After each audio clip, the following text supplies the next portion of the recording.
What's going on, guys? Welcome to Victims and Villains. If you guys are new to this channel, we speak about mental health through pop culture. My name's Captain Nostalgia. I'm a writer and podcaster here with the channel.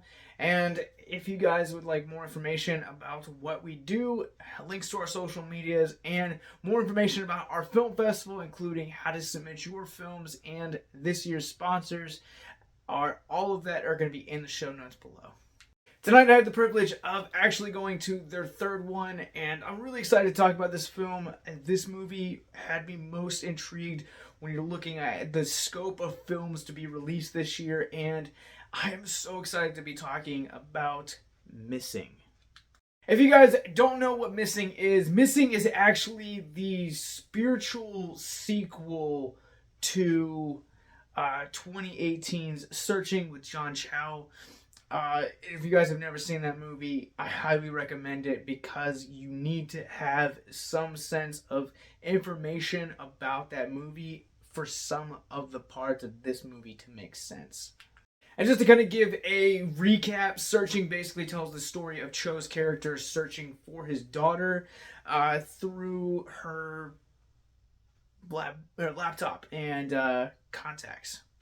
Nick Johnson and Will Merrick, who wrote the original Searching, returned to pen this script as well, and also make their directorial debuts on this one, where they flip the script and actually tells the story of a daughter whose mother goes missing, and well, she essentially becomes a whodunit of where did her mother go, and just the twisted web of things that come up in the wake of her disappearance. First off, if you didn't even know this movie was a thing, kudos to you. Second off, do not watch any trailers for this movie. Honestly, go into this movie as blind as possible. That's the way that I went through it, and I'm not just saying that because that's what I did. I feel like it makes the movie that much more impactful. I knew about Searching because Searching ended up being one of my favorite films of 2018, and I think likewise this movie also could do the same. With movies like Missing, you need to have a strong actor or actress at the center of your story in order to really make the film not only compelling, but also to invest the audience. Because I feel like if there is just a really kind of piss poor performance at the center of a story like Missing, it doesn't really work, and the entire film falls around at the seams from that performance.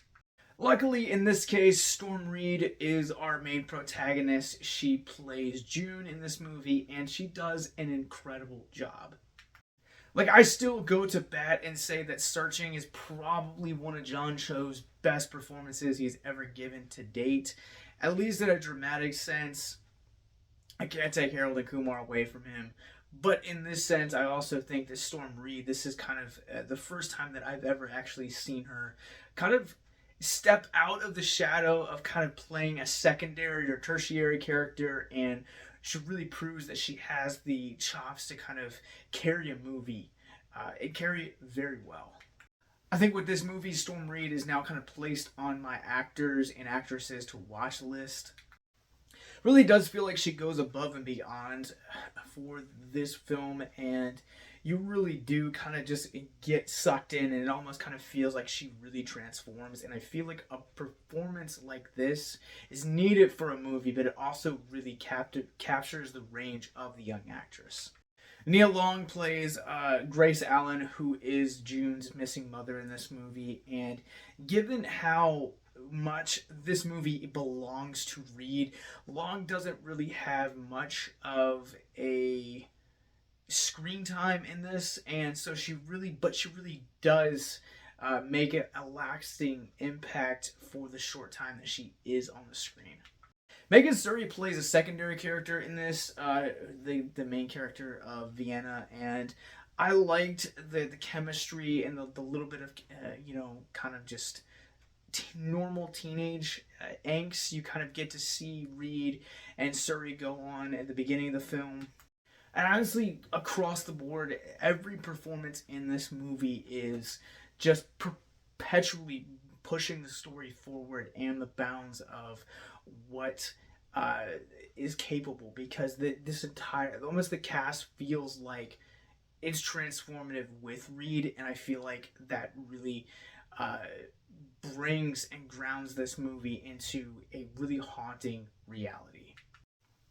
Secondly, I also like how this movie feels not like, it feels like a standalone away from Searching, but yet also doesn't stray away and acknowledges the events of Searching. That's why I said at the beginning of the video, if you really want this movie to make sense, you do need to watch Searching prior to coming into this movie. I think the meta approach that they have with the events of Searching, and even by the end of the events of this movie, how they use meta and a commentary on the media, is also a really clever thing that you don't see a whole lot of films like Missing doing nowadays.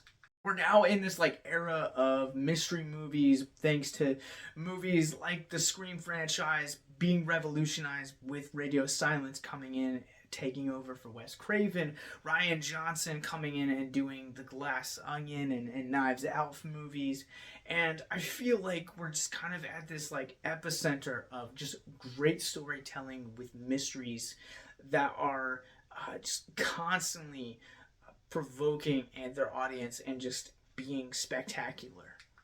And I really think that Missing is worth having in the conversation, and for that I also think that Searching is worth having in this conversation of great modern day mysteries.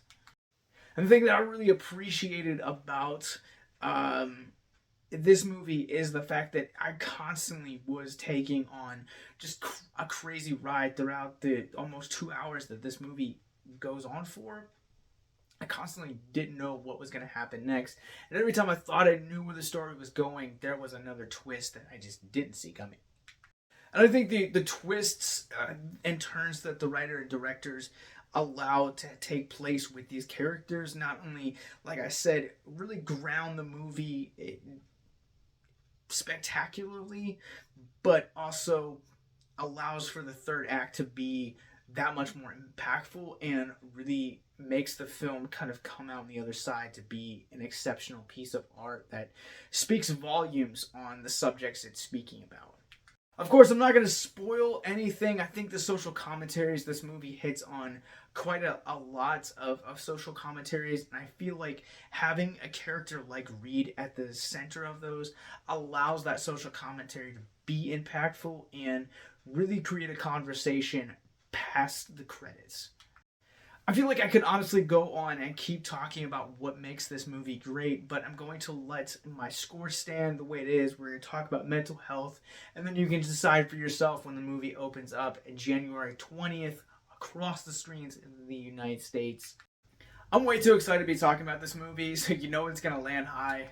On our Rorschach rating scale, I'm going to go ahead and give Missing a 4.5 out of 5. I think this movie across the board is exceptional, from its performances, its pacing, its twists, its turns. It's the way that it draws you to your edge, the way that it encompasses emotion, and above all, the way that it is able to stand as a worthy companion to such a great film like Searching, a truly underappreciated modern day great film. So if you guys have seen Searching, what did you guys think about it? Let me know. Are you guys planning to see Missing? Comment below, let me know. And let's talk about mental health. If you guys are new to our content, Mental Health Moment is where we take a theme of mental health out of the subject of which we're talking about in the hopes to deconstruct the stigma surrounding mental health, if only for a few moments. This movie has a lot of mental health themes woven throughout it that are closely tied to the twists and turns, so this one's a little bit challenging for me, but I'm going to talk about the opening of the film. The movie opens up on a home video set 12 years before the events of the actual film, in which Storm Reid's character June is kind of just hanging out and being a normal kid with her dad. A few minutes later, the audience learns that he dies, and you kind of get to see how grief has impacted the relationship between mother and daughter moving into the actual events of the film.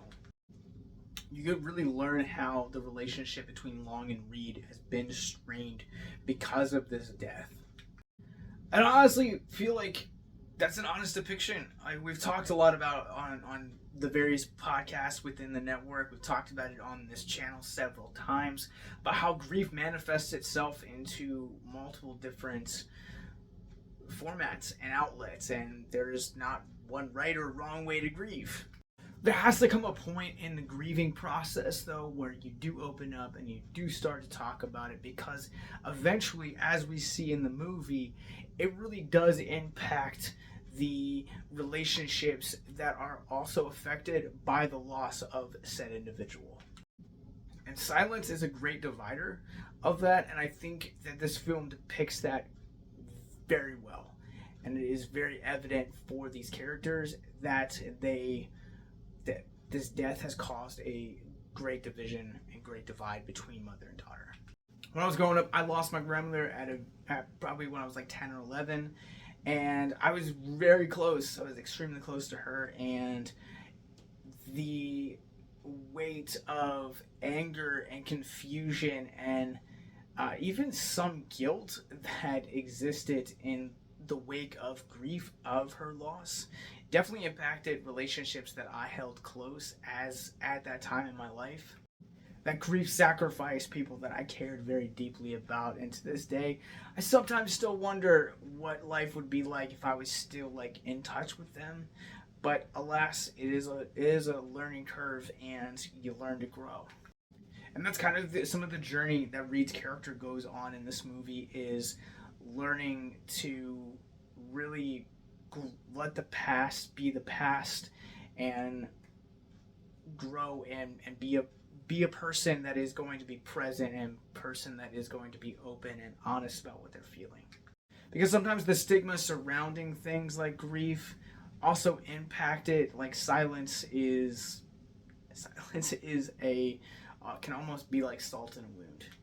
So if you're currently grieving right now, I strongly encourage you guys, take your time and grieve at your own pace, but don't let it turn into decades like what we see here with Reid's character and the Long's character in this movie, because again, you're never promised a tomorrow. The relationships that you hold dear right now could be taken from you at any moment. Life is precious. You have value. They have value. And at the end of the day, I hope this is an encouragement to you guys that are going through this, because sometimes grieving alone, while it is peaceful, grieving alone can sometimes be very strenuous. Sometimes can it be very tough. And that's why we have people and communities to come alongside of us and grieve and remind us that we're not alone.